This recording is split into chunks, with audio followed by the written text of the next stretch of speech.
Hey guys, welcome back to my channel. This week I want to talk about Avatar: The Last Airbender because I love that show. I just finished rewatching it.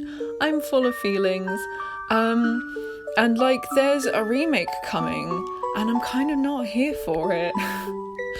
So basically here's where I stand. I'm a 2D animator. I hate the fact that everything that's vaguely popular is getting a remake into live action, and somehow that makes it like a real legitimate film when it's just a cash grab. And I think a lot of the time they lose something, like when they're made into live action. I think a lot of the time they lose a lot of the charm that they had in the original animated property, like basically all of the Disney live action remakes. I'm fed up of them. I want them to just make something new for once.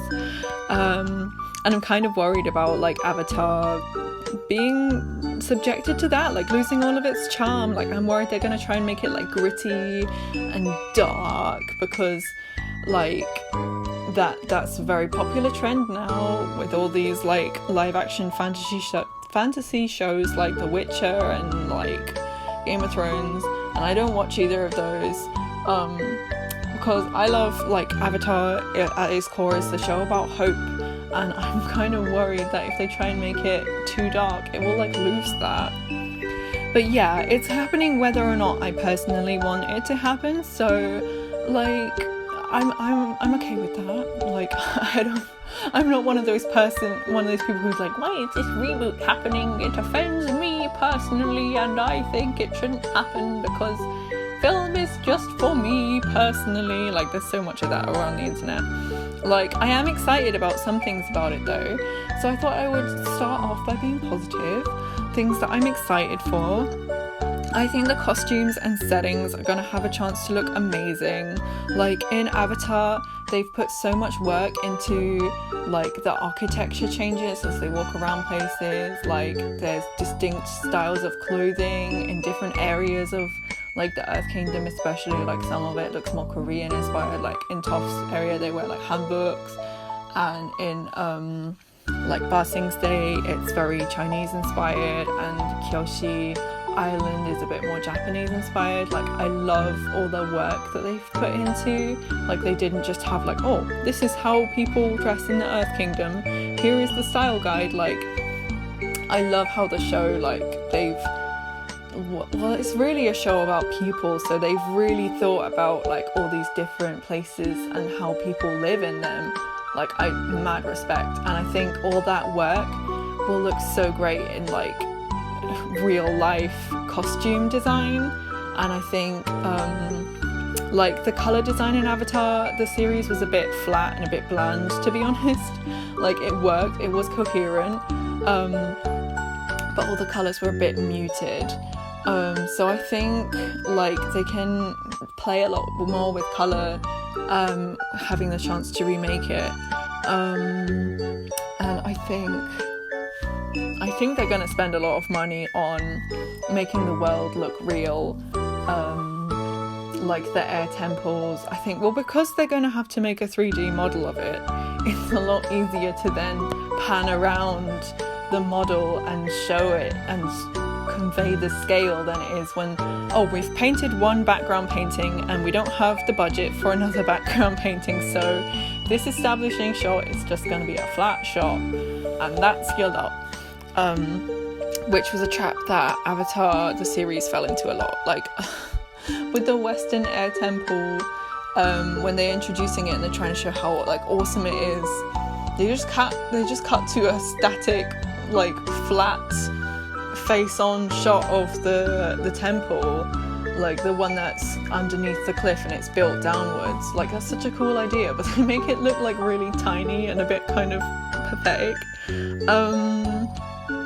So I think they'll definitely have a chance to convey the scale and how awesome all these buildings actually would be in real life to see. I think as well Zuko's scar will have a lot more impact as a prosthetic than as a drawing, because obviously they had to make it drawable and redrawable because the main character Zuko, he has they got to reduce the pencil miles basically. So sometimes Zuko's scar just reads as like a red blob, and you kind of forget that it's actually a scar. But when you're actually looking at a human with a prosthetic on, I think that's going to have a lot more impact on the story. So I think that will look really good.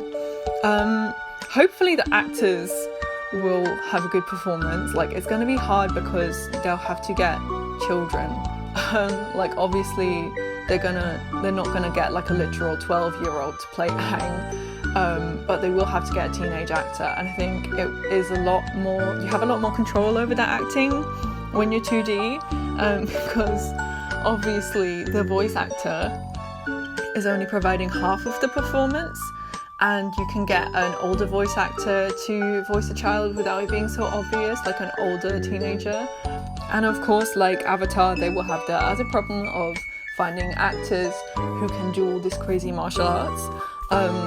So I think there's going to be a lot of like cutting back and forth between like stunt doubles and 3D shots, which I think is going to be kind of, it's not going to look as good, obviously, as like, it's not going to look as like immediate and real as like when you can just draw the character doing whatever you want, because it's a drawing. You're not limited by people's like actual like martial arts capability.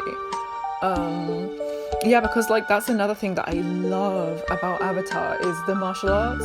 Like I love martial arts. I did karate for 7 years, and I did taekwondo for like 3 years. And obviously at the moment with the roan, I'm stuck in my house and can't punch anything. But I love how the different bending styles are reflected in like the movements of the people, and like the like earth bending is, the stance is so like low, center of gravity. It's a lot of like strong punching movements, like fire bending. There's also like so much like outward aggression, but they're a lot more light on their feet, and like air bending, like Aang's movements. I see airbend, like, oh, they did the martial arts so well in the animated show, and they're gonna have a really tough time recreating that with like stunt doubles and like teaching the teenage cast martial arts is gonna be a big hurdle, I think. Yeah, but you know, I have hope that like obviously the actors won't be exactly the same. Like they can't recreate the exact same performance, like especially like Mako Iwamatsu's performance as Uncle Iroh, like that cut right to my heart. Especially like Tales of Ba Sing Se, where he's singing Leaves on the Vine and his voice is just like cracking, and it's a beautiful performance. Mako was an amazing actor. But you know, like that doesn't have to be like a bad thing that they will change the performances. One thing that I am worried about though is Appa and Momo. I think are gonna look disgusting. It's a really hard thing. Like with Detective Pikachu, everyone said that they did such a good job translating the designs into realistic looking things, but I think they kind of look bad. Sorry. I think they did a great job.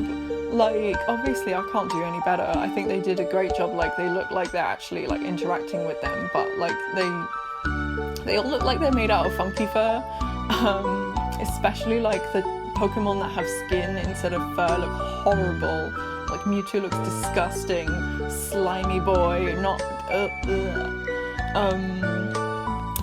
but so I'm worried they'll come across with that problem with Appa and Momo, and to some extent with the other like made up creatures of the world, because that's gonna be a big like budget sink into making these creatures. And like, let's be real, lemurs kind of look horrible anyway. Like, I hate their human hands. They just creep me out. Their eyes are kind of creepy. Like, I love lemurs. They're beautiful animals. They're so cute. I love especially ring-tailed lemurs, but like, their little hands, don't like it. Nope. Momo is going to look very creepy. And like, you know, I think Appa could easily look horrible as well. I think it's going to be really hard to recreate the tone of the cartoon because like a lot of the jokes really hinge on like the kind of anime inspired exaggerated faces and strange movements that will be just impossible to recreate in the live action. Like it is possible to get a cartoony anime tone in a live action film. Like Kamikaze Girls is a film that really like succeeded with pulling off like the kind of shots and sound effects and performances that made it really feel anime inspired, but somehow I don't think they're gonna do this. So I'm worried that they will try and make it more serious, when especially like Sokka, I love that character. That's exactly my sense of humor. Sokka made me laugh like every 5 minutes. And I'm worried that they'll lose that and he'll just be like that loose end side character. Like hopefully they won't fall into the trap of trying to make it too gritty, because we have been here before with that terrible live action Avatar remake that I haven't watched. I don't enjoy subjecting myself to bad films. I'd rather just watch something good or not watch something at all and just move on with my life. But one of the problems with that I think was that they tried to make it dark and gritty and they changed it, and also they whitewashed the heck out of it. But hopefully that won't be a problem with the Netflix show, because they did say they were committed to casting people who were the right like ethnicity for their roles, and if they whitewash it again they can honestly just challenge me to an Agni Kai. Right now like I'm so sick of this BS, but they did say they're committed to not doing that, and after like people were really mad about it with the first remake, hopefully they will learn from that and they'll like give some actors from like Asian, East Asian cultures like a chance to like have a freaking role and shine in this show. So yeah, that's basically my thoughts on the Avatar remake. I'm kind of worried about it, but I am still gonna watch it. I don't have Netflix, so when it comes out, I'm just gonna like decamp around my best friend's house and bring popcorn and be like, yeah, it's Avatar time. So yeah, I encourage you guys to watch Avatar: The Last Airbender if you haven't watched it. It's a beautiful show. It's really what we need right now. And yeah, leave me a comment. What are your thoughts about Avatar? Let's talk about Avatar. Who's your favorite character? Mine is probably Iroh, but also Sokka is very close to my heart. If you have any questions about the drawing, I kind of just let it play in the background. Feel free to leave me a question about that and I will answer to the best of my ability. And yeah, hope you have a lovely day. Drink some tea, think about Uncle Iroh's wisdom, and yeah, I'll see you next time. Bye!